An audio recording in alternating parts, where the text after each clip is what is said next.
It has been called Africa's silent epidemic, gambling addiction. Across the continent, young people have become ideal targets for global betting companies, especially since 8 in 10 of them own mobile phones, often equipped with some form of payment, or as one addict put it, a casino in your pocket. The betting companies leverage young people's passion for football, and there's no passion greater than for the European leagues, where some clubs are even sponsored by betting companies, creating the impression there's little distinction between the two, football and gambling. Estimates on the size of Africa's gambling vary, but according to Astute Analytica, in 2023, the market generated a revenue of around $6 billion. It's projected to almost double by 2032. As betting booms, critics are raising the alarm, saying it's destroying lives. According to a geopoll study conducted last year among more than 3,000 people in 6 countries, 76% of people interviewed had gambled in Kenya, South Africa, Ghana, Uganda, Tanzania, and Nigeria, with Kenya leading at 82%. This high engagement increases the risk of addiction, financial instability, and mental health issues. Now the government in Kenya has banned betting advertisements and promotions for 30 days as it seeks to curb, quote, a proliferation of gambling activities across the country. DW's East Africa correspondent Felix Moringa met 2 men who say they simply can't break the habit. In Nairobi's informal settlements, betting shops are a familiar sight. But they're not the only way to gamble. These days, all you need is a mobile phone. Lawi K. Mohammed runs a barber shop on the outskirts of Nairobi, but his online gambling addiction wipes out much of his daily earnings. Time and again, he's unable to pay his bills. Mohammed still remembers placing his first bet worth $40. I won that day, and that gave me the appetite to keep betting all the time. I wanted to make easy money, and I didn't see a problem taking my rent money to bet. I just didn't know that it would lead to heartbreak after heartbreak, year in, year out.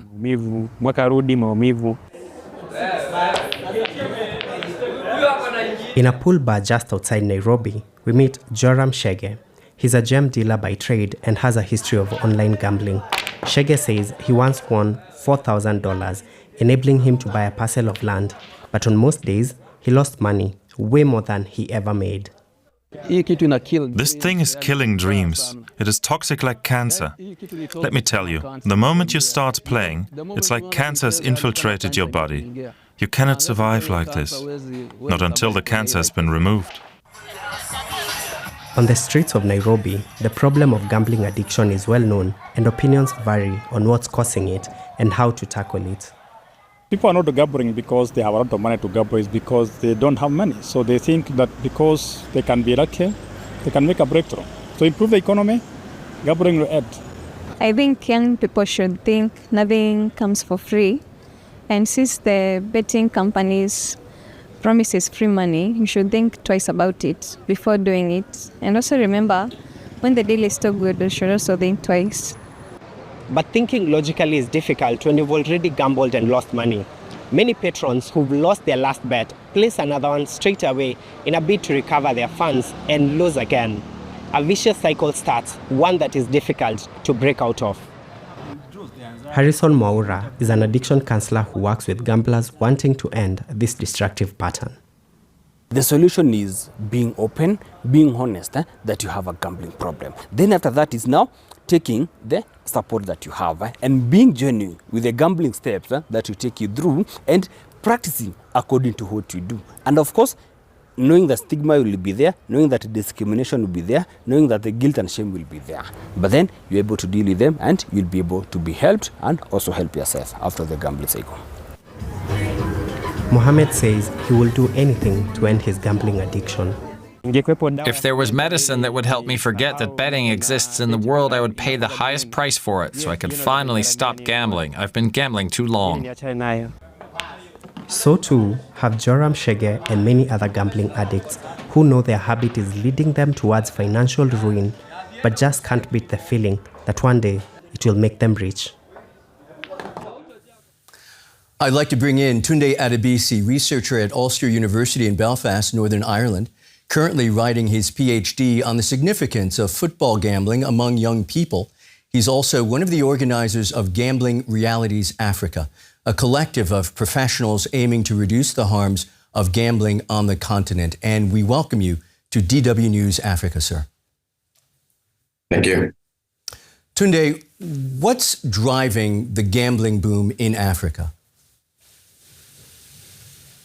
That's a very interesting question. And one thing I can say is that the industry knows how to leverage and exploit the realities of people, especially people who engage in this activity. For instance, sport gambling, we know for sure that sport gambling is more prevalent amongst young people, and that's because of our attachment. I mean, the young people's attachment with sport, especially football. And there are other reasons which are sort of localized reasons, but broadly there are industry level drivers. These gambling companies are largely international, mostly from Europe. Why did they set their sights on Africa? So the proliferation of gambling coincided with some of the period where Europe and the global North generally experienced tighter regulations, especially in the early 2000s. And a scholar actually described it as a regulatory escape. This industry or these operators seek to establish their market in less regulated areas where the regulations are still developing, or areas that regulations don't exist at all. I recently read about a 16-year-old from Malawi who killed himself. His mother says after stealing from people he knew to pay for his habit, and then the fear he'd never resolve his gambling debts. Tunde, you're a recovered addict yourself.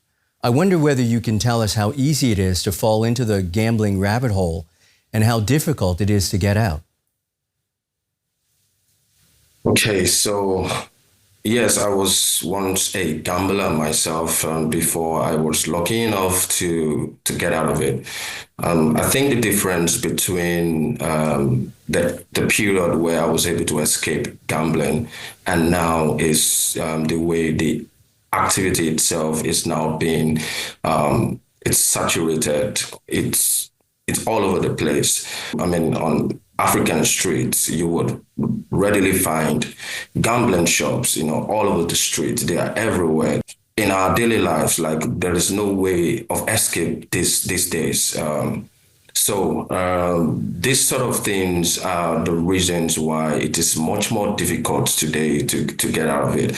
And another thing was that because gambling was not really a thing back then, and when I say gambling, I mean commercialized gambling. It was not really a thing back then. There is a sort of shame that is attributed to you being, you frequenting yourself in the gambling shop. But today, the shame is somewhat is evaporating somehow. And shame is now being replaced with flex. So instead of you to feel shame about it, people actually flex about it because it is now tied to the performance of masculinity in a way. And sometimes if you do not participate in it as a man, you can even be shamed. That's the kind of difference that we have seen in recent years. I'm curious, what do you make of this 30-day ban in Kenya? From a researcher's point of view, the temporal ban is difficult to accept, if you ask me. Because the question is, what informed the need for a 30-day ban on advert? Why is it a ban on advert and why is it temporary? For me, I think advertisement is being overrated, especially for an activity that is already popular amongst the people. If it's now part of the culture, what do you do about it?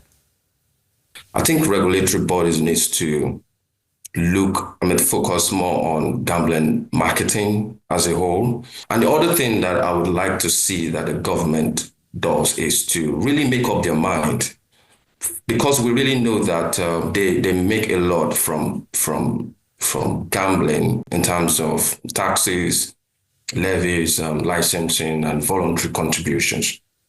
So the government really needs to make up their mind whether to say whether they want to prioritize economic gains or that they want to be more sensitive to its social consequences. Tunde Adebisi, many thanks.